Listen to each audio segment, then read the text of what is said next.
আসসালামু আলাইকুম বন্ধুরা, আমরা এখন থ্রেড পাইপের কাজগুলো করতেছি। এখানে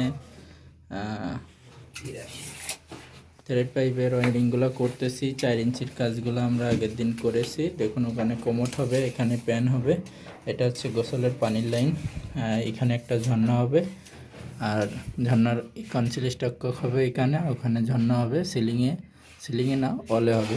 তো এখানে হ্যান্ড শাওয়ার আছে। তো এখানে দেখুন একটা বদনার ট্যাপ আছে।